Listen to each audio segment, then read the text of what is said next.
everyone, my name is Stephanie and I work for the Greenwich Branch of the Gloucester County Library System, and today I'm going to show you how to make pepperoni bread. This is a family recipe of my boyfriend's and it's a huge hit among the family, so I decided that I wanted to try it. It can be used as an appetizer or a meal.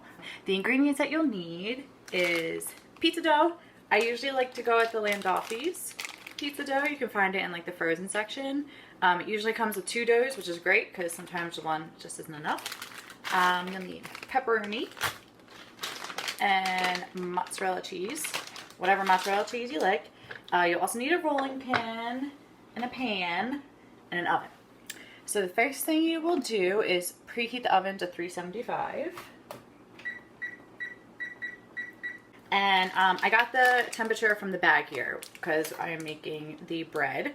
So that's what they call us for, 375. Okay. So you take the dough out of the bag and you're gonna put it on the pan. I grease my pan, but I actually am gonna use a little bit of flour just so I can, so it doesn't stick to everything either, because we're going to roll this out. And this is probably the most stressful part of this. But you're gonna roll it out into a long rectangular sheet. Just try as best as you can. So you're gonna want to roll it out so it's really kind of almost takes over the whole sheet. I promise it will roll out. Just keep rolling it. So after you get it like this, so it should look kind of oblong or rectangular shaped. Now you're just gonna layer your insides. So I like to put pepperoni on first. I don't know why, it's just how I do things, but you don't have to do it that way. You can do cheese first if you'd like. And then you're just gonna put everything on top. I like to put things in a row.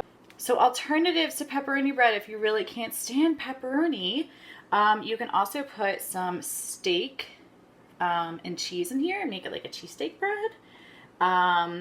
You can put taco meat in here and cheese and whatever other toppings you want, kind of make it like taco bread. I have not personally tried that, but this recipe lends itself to a lot of different ideas.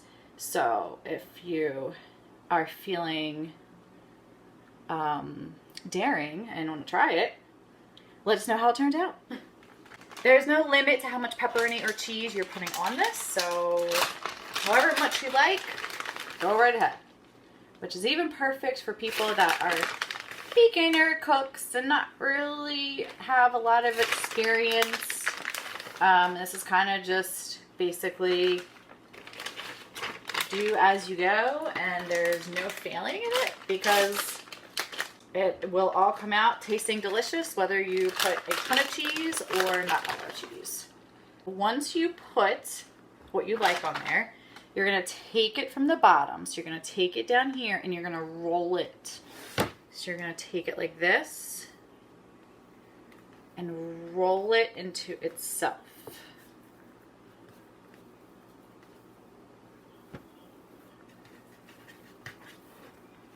It's okay if some stuff falls out, you can just put it back in. Okay, so now your roll is going to look a little bit open. So what you want to do, see how it's open right there? You want to pinch the 2 sides of the dough together so that it kind of forms a seal.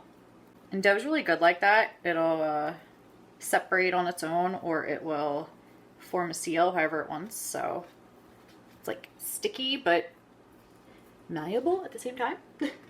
And don't forget the ends, because you definitely don't want anything popping out of the ends either when you're cooking. And feel free to add any spices in here, but really the pepperoni and cheese is enough. All right, so I leave, once you've sealed it, it should look like this. So it looks like there's nothing there. I like to leave this sealed on the top, so just in case it does pop open, it'll either stay on the top, it'll stay inside, or it'll just trickle a little bit. If you have the sealed part on the bottom, it may, if it pops open, it may just totally empty all of the contents of your pepperoni bread, and that wouldn't be good.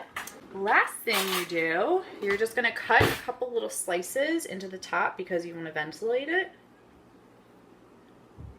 See, there's a little bit of science into cooking. Okay, I usually just do 3 because it's just an even number for me. So now you put it in the oven, bake it at 375 for about 45 minutes. Once it's golden brown on the bottom and a little bit on the top and you kind of hear it sizzling, it's probably done. So we'll check back after it's done and we'll see what it looks like. Hi everybody, it's Stephanie. So actually my pepperoni bread only cooked for about 40 minutes. It was starting to sizzle and it's looking like a nice golden brown, so I took it out of the oven and here is what it looks like. So I hope that yours looks and tastes as delicious as mine is hopefully going to taste. And if you'd like to share any videos on our Facebook page, go right ahead, or tag us on our Instagram at GCLibs. And thanks for stopping by. All right, until next time. Bye guys.